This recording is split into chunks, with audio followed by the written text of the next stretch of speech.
শ্রোতা বন্ধুরা, আজকের এই ভিডিওতে আপনাদের কাছে আমার দুটো প্রশ্ন থাকবে। এক, আপনি কি ভগবদ্গীতা প্রতিদিন পাঠ বা শ্রবণ করেন? এবং দুই, আপনি ভগবদ্গীতা পড়ে ঠিক কি উপলব্ধি করেন? প্রশ্নটা এই জন্য করলাম কারণ প্রত্যেকের গীতা পাঠ বা শ্রবণের উদ্দেশ্য কিন্তু এক নয়। গীতা গ্রন্থে আমরা দেখি যে প্রথম অধ্যায় বিষাদযোগ থেকে অষ্টাদশ অধ্যায় মোক্ষযোগ পর্যন্ত 18টি অধ্যায় এবং 700টি শ্লোক আছে এবং তার বাংলা অনুবাদ আমরা পাঠ করে থাকি।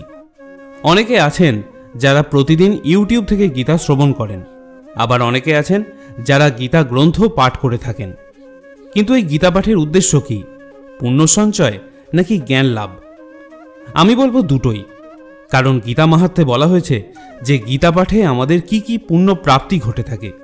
কিন্তু গীতা থেকে আমরা আসলে কি জানতে পারি? পরমেশ্বর বা ভগবান শ্রীকৃষ্ণ কি বলতে চাইলেন এটা কি কখনো ভেবে দেখি আমরা? বেদ, উপনিষদ, পুরাণও তো আছে, কিন্তু গীতাকেই কেন এত প্রাধান্য দেওয়া হয়? আসুন জানবো এই ভিডিওতে। আমি আমার গীতা পাঠের উপলব্ধি আজ আপনাদের সাথে ভাগ করে নেব।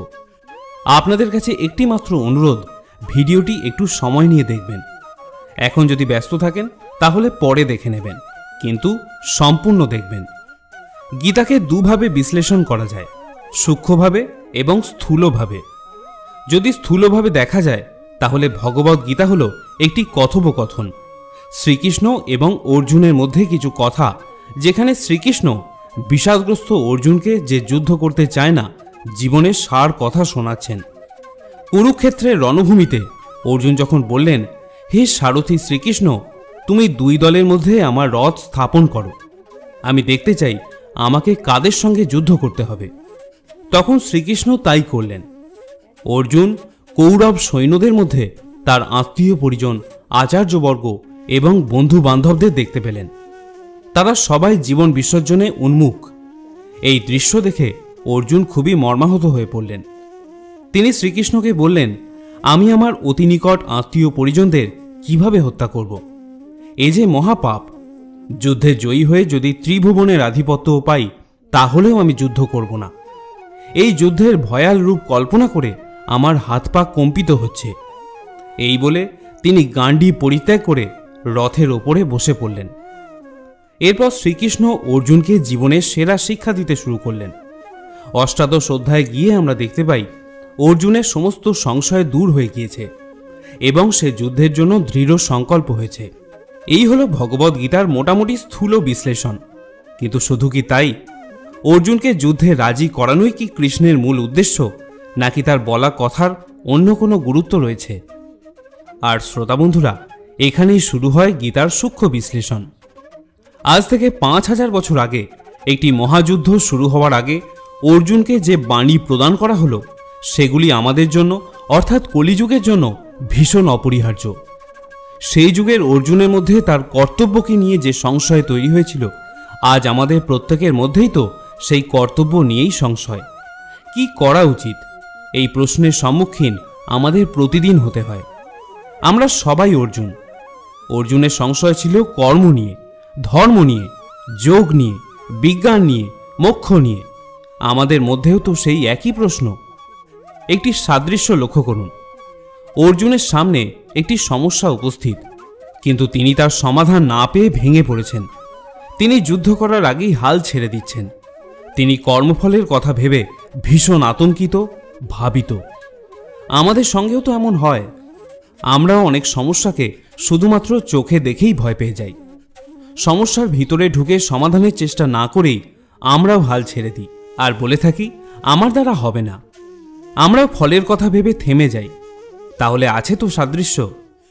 তখন পরমেশ্বর ভগবানকে যদি আমরা বিশ্বাস করে সাহায্য চাই, তাহলে তিনি আমাদের সাহায্য অবশ্যই করেন। যেমন সেই যুগে তিনি অর্জুনকে করেছিলেন। ভরসা দুজনের উপর সমানভাবে রাখা উচিত, নিজের ওপর এবং পরমাত্মার উপর। ভেবে দেখুন, আমরা সবাই কি পরমাত্মার উপর আস্থা রাখতে পারি?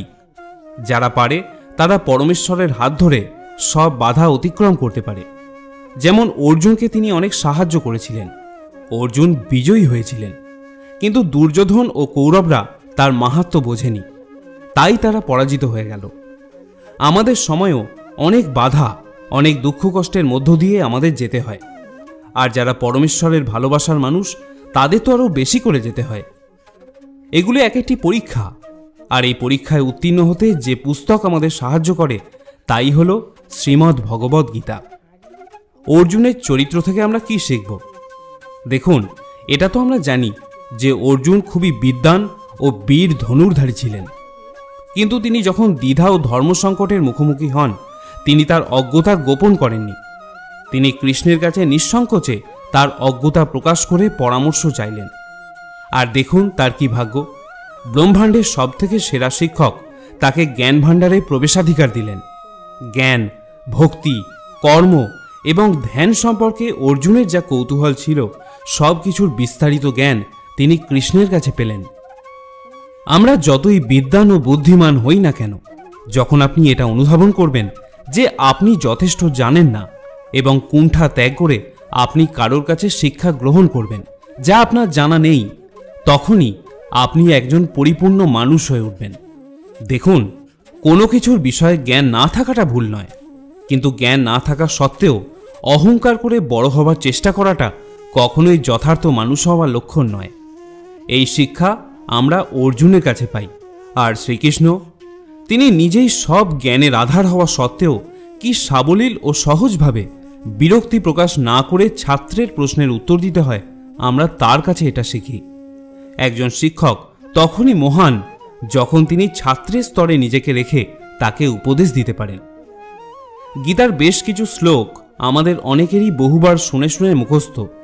যেমন গীতার 2য় অধ্যায়ে ভগবান বলছেন, কর্মণ্যেবাধিকারস্তে মা ফলেষু কদাচনা মা কর্মফল হেতুর ভূমা তেসঙ্গ হস্ত কর্মাণি।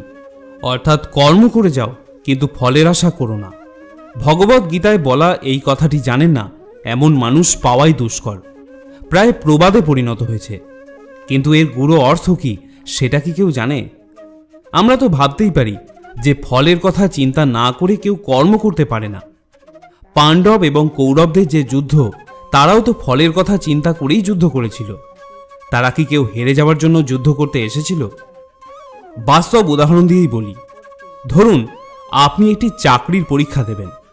নিশ্চয়ই উত্তীর্ণ হবার মানসিকতা নিয়েই পরীক্ষা দেবেন। তাহলে ফলের কথা চিন্তা না করে ভগবান শুধু কর্ম করতে বলছেন কেন? আমাদের মনের স্বভাব হলো আমরা অলীক স্বপ্ন দেখতে ভালোবাসি, যদি এটা পাই, যদি ওটা হয় ইত্যাদি। ধরুন চাকরির পরীক্ষা দেবেন, কিন্তু আগেই আপনি ভেবে নিলেন যে আপনি উত্তীর্ণ হয়ে যাবেন।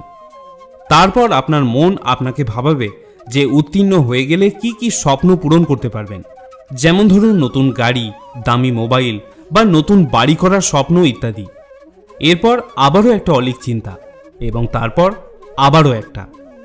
কিন্তু এসব ভাবনার জন্য যেটা সব থেকে বেশি দরকার, অর্থাৎ পরীক্ষার প্রস্তুতি, সেটা আর হয়ে উঠছে না।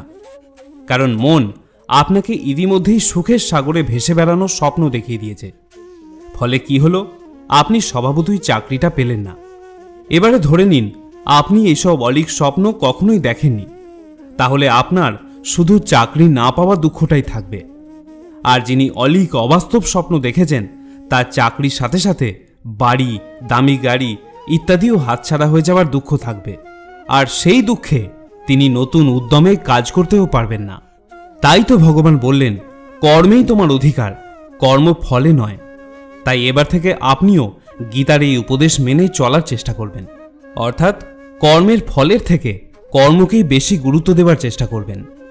গীতার 2য় অধ্যায়ের 63তম শ্লোকে ভগবান বলছেন, ক্রোধাৎ ভবতি সম্মোহ, সম্মোহাৎ স্মৃতি বিভ্রম, স্মৃতিভ্রংশাৎ বুদ্ধির নাশ, বুদ্ধি নাশাৎ প্রণশ্যতি। ইন্দ্রিয়ের বিষয়সমূহ সম্বন্ধে চিন্তা করতে করতে মানুষের তাতে আসক্তি জন্মায়। আসক্তি থেকে কাম উৎপন্ন হয় এবং কামনা থেকে ক্রোধের জন্ম হয়।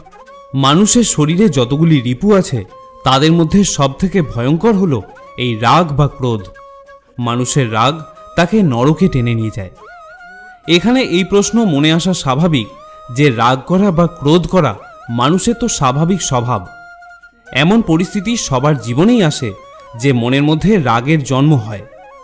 কিন্তু এখানে পরমেশ্বর সেই রাগের কথা বলছেন যখন মানুষ তার ভালো মন্দ বিচারবোধ হারিয়ে ফেলে। এই রাগ মানুষের সিদ্ধান্ত নেওয়ার ক্ষমতাকেই আড়াল করে দেয়। যেমন সকালের কুয়াশা সূর্যের আলোকে একটি আবরণ সৃষ্টি করে, ঠিক সেরকম যখন বুদ্ধি বিভ্রান্ত হয় তখন ব্যক্তি অন্যের সদুপদেশও শুনতে চায় না। তখন সে ভুলে যায় কোনটা ঠিক আর কোনটা ভুল। তার মনে আসরিক প্রভাব বৃদ্ধি পায় এবং তার পতন সুনিশ্চিত হয়ে যায়। আমাদের সমাজে এরকম উদাহরণ আমরা প্রতিনিয়তই দেখতে পাই। তাহলে আমাদের কর্তব্য কি? ভগবান বলছেন, ক্রোধ করো, কিন্তু ক্রোধে অন্ধ হয়ে যেও না। ক্রোধে যেন মনের মধ্যে প্রতিশোধ স্পৃহা না জেগে ওঠে। হঠাৎ রাগের সময় আমরা চেষ্টা করব কিছুটা নিশ্চুপ হয়ে থাকতে এবং কোনো রকম সিদ্ধান্ত নেওয়া থেকে বিরত থাকব। ভগবদ্গীতা আমাদের এটাই শেখায়। মনে রাখবেন, ধৈর্যের শক্তি অনেক বেশি হয়। শ্রীরামকৃষ্ণ পরমহংসদেবও বলেছিলেন, যে সয় সেই রয়। গীতা অধ্যয়ন ও মননের গভীরতায় গেলে মানুষের মন 5টি মূল্যবান তত্ত্বে স্থির বিশ্বাসী হয়ে ওঠে। এই 5টি তত্ত্ব হল আত্মার অমরত্ব বা অখণ্ডতা, দেহে নশ্বরত্ব বা ক্ষুদ্রতা, অনন্ত ঈশ্বরের অবতার রূপ পরিগ্রহণ, পরলোক তত্ত্ব এবং মানুষের স্বধর্ম অনুসারে জীবন পরিচালনা করার আবশ্যকতা। গীতা যে কি এবং এর ব্যাপ্তি যে কত অসীম তা গীতা বারবার অধ্যয়ন না করলে অনুধাবন করাই সম্ভব নয়। যেমন গীতা মাহাত্ম্যে বলা হয়েছে, গীতা সুগীতা কর্তব্য কিমন্বয়ী শাস্ত্র বিস্তরৈ ইয়া স্বয়ং পদ্ম নাভস্য মুখপদ্মাদ বিনিসৃতা। যেহেতু ভগবদ্গীতার বাণী স্বয়ং পরম পুরুষোত্তম ভগবানের মুখনিসৃত, তাই এই গ্রন্থ পাঠ করলে আর কোনো বৈদিক সাহিত্য পড়বার প্রয়োজনই হয় না। গভীর নিষ্ঠা ও আন্তরিকতার সঙ্গে নিয়মিতভাবে গীতা পাঠ বা শ্রবণ কীর্তন করলে আমাদের অন্তর্নিহিত ভগবত ভক্তির স্বাভাবিক বিকাশ হয়। বর্তমান জগতে মানুষ নানা রকম কাজে এতই ব্যস্ত থাকে যে তাদের পক্ষে সমস্ত বৈদিক সাহিত্য পাঠ করা সম্ভব নয়। সমস্ত বৈদিক সাহিত্য পড়বার প্রয়োজনও নেই।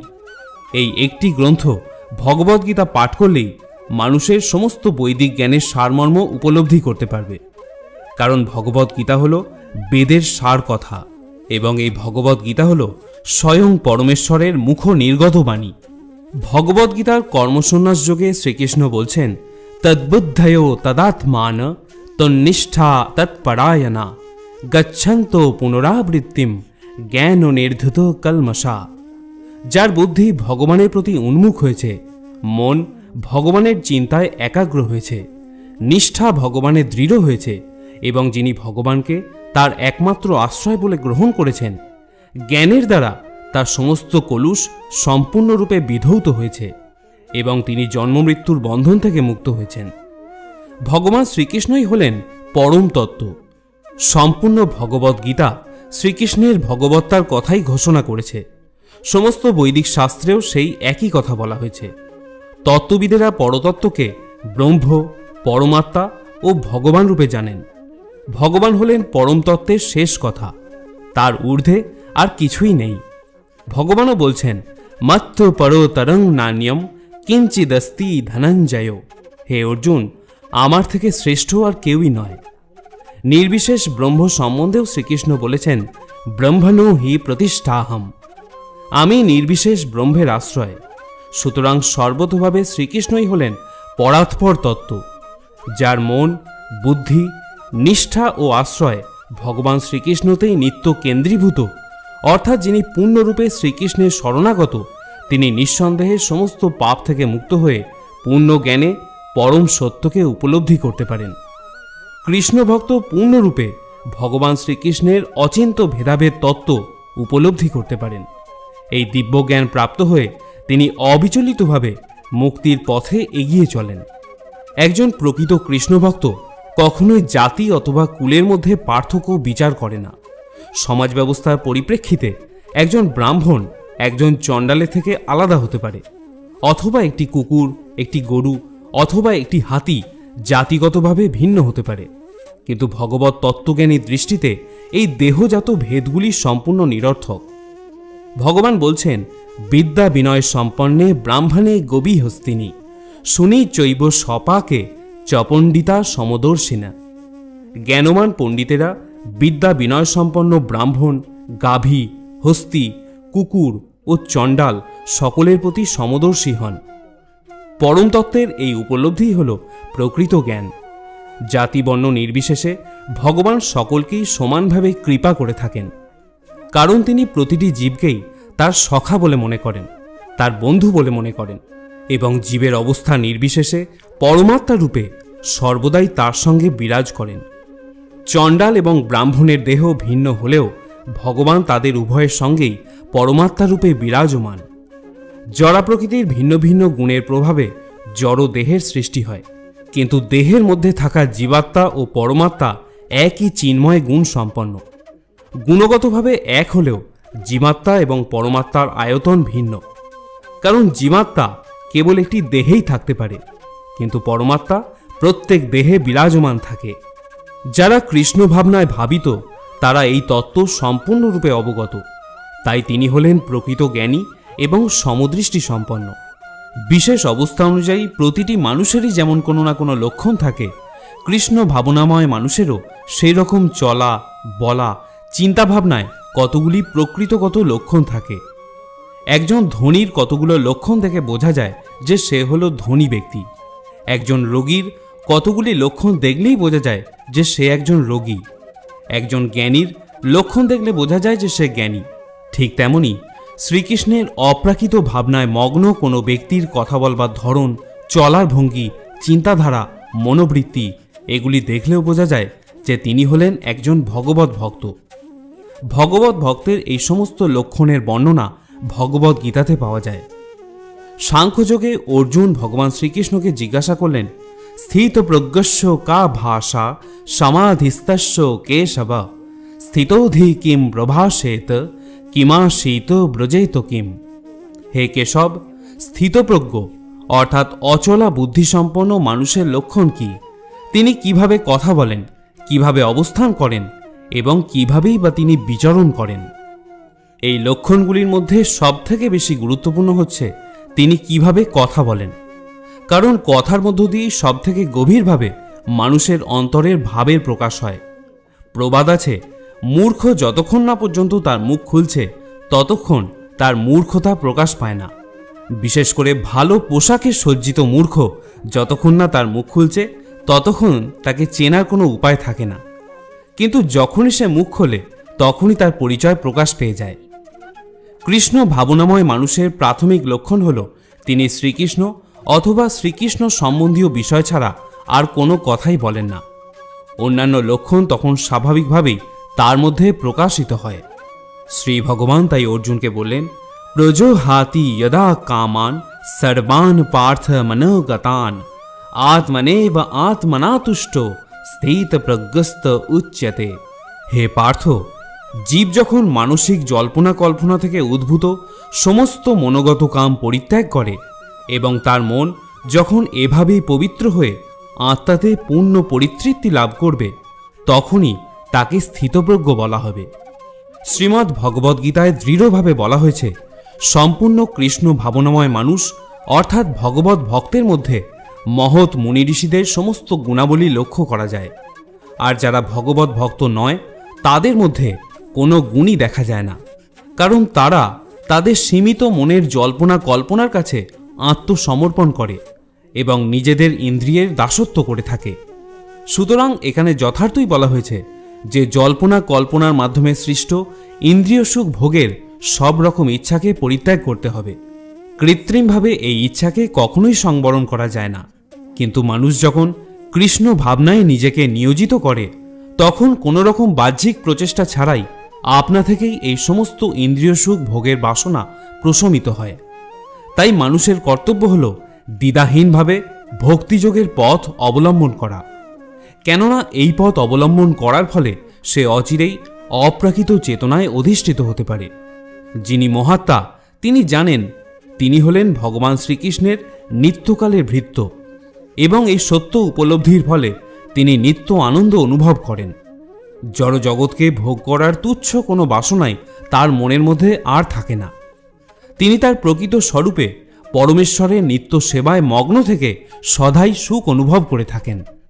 ভগবান শ্রীকৃষ্ণের শরণাগত হওয়ার একটি সুন্দর পন্থা গীতার পুরুষোত্তম যোগে বলা হয়েছে, যেখানে পরমেশ্বর বলছেন, निर्माण मोहा जीत संग दोषा अध्यात्म नित्या विनिवृत्त कामा দ্বন্দ্বৈর বিমুক্তা সুখ দুঃখ সঙ্গই গচ্ছন্ত মূঢ়া পদম বয়ম তৎ। শরণাগতির পন্থা এখানে খুব সুন্দরভাবে বর্ণনা করা হয়েছে।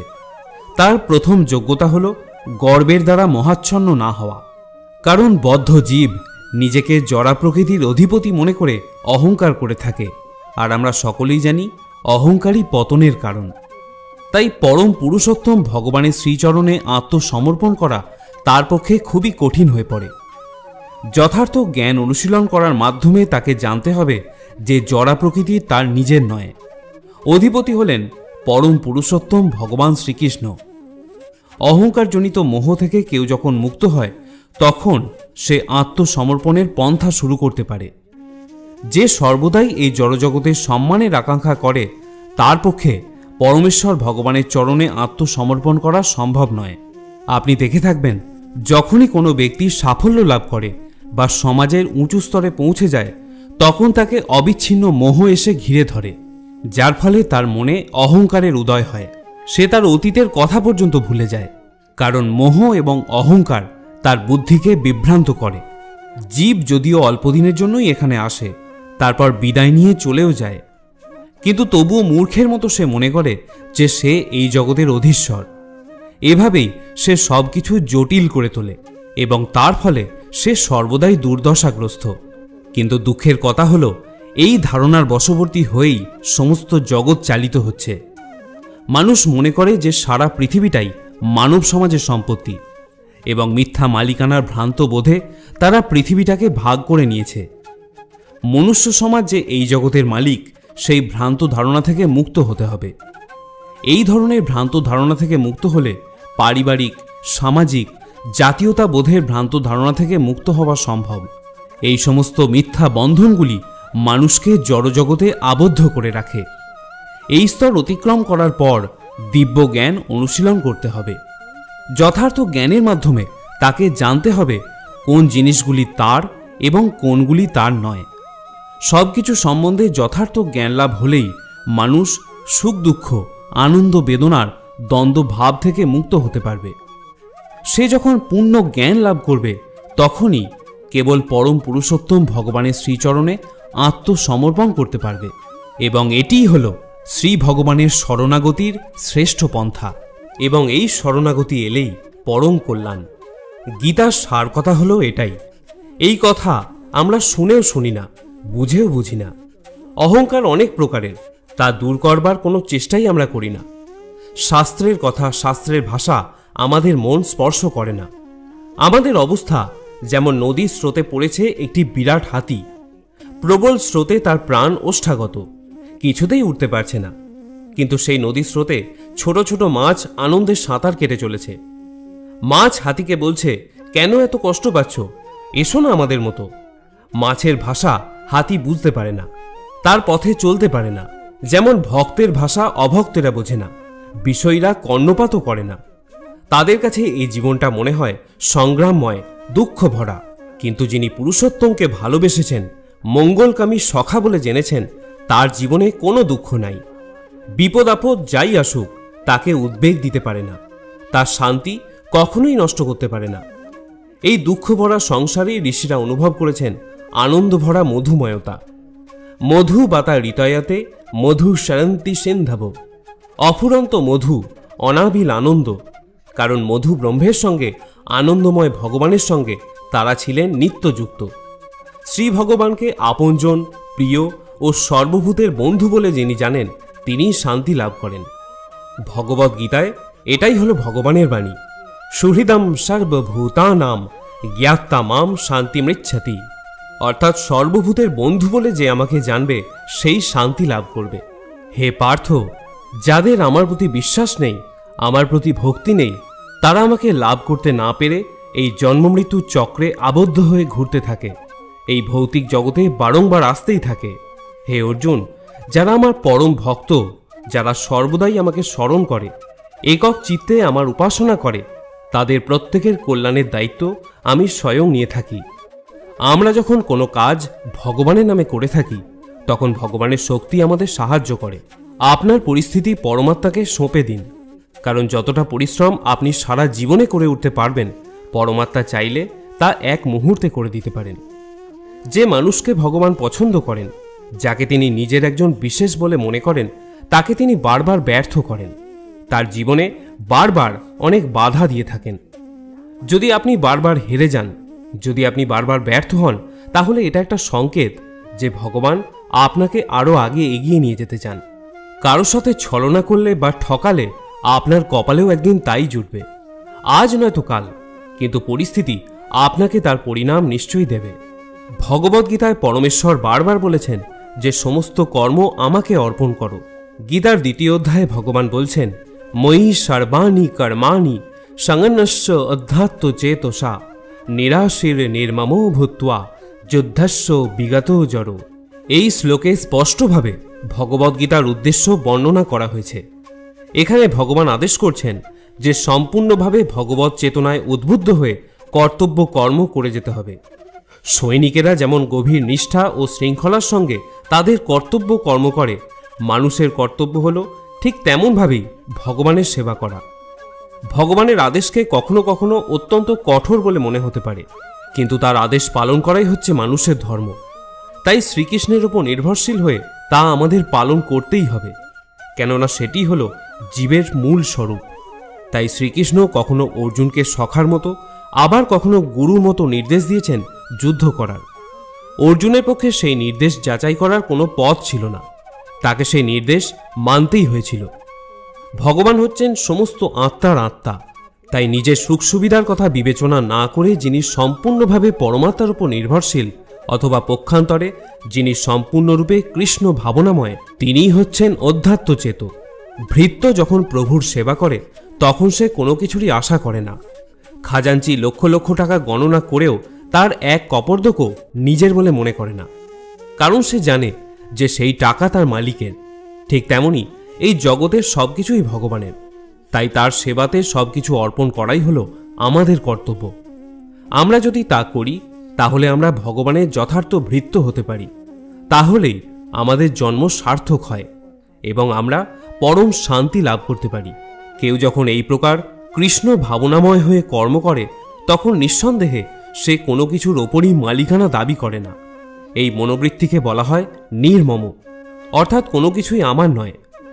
ভগবানের এই কঠোর নির্দেশ পালন করতে যদি আমরা অনিচ্ছা প্রকাশ করি, যদি আমরা আমাদের তথাকথিত আত্মীয় স্বজনের মায়ায় আবদ্ধ হয়ে ভগবানের নির্দেশকে অবজ্ঞা করি, তবে তা আমাদের অজ্ঞানতাকেই নির্দেশ করে। যাদের মনে কৃষ্ণ ভাবনার উদয় হয়েছে তাদের আর জড়জাগতিক ইন্দ্রিয় উপভোগের বাসনা থাকে না, কিন্তু যাদের চেতনা শুদ্ধ হয়নি তাদের কর্তব্য হলো শাস্ত্রের নির্দেশ অনুসারে জীবন যাপন করা। একমাত্র সেটা করলেই পরমার্থ সাধনের পথে অগ্রসর হওয়া যায়। প্রিয় শ্রোতা বন্ধুরা, আজকের এই গীতা পাঠের আলোচনা আপনার কেমন লাগলো তা আমাকে অবশ্যই কমেন্ট করে জানাবেন।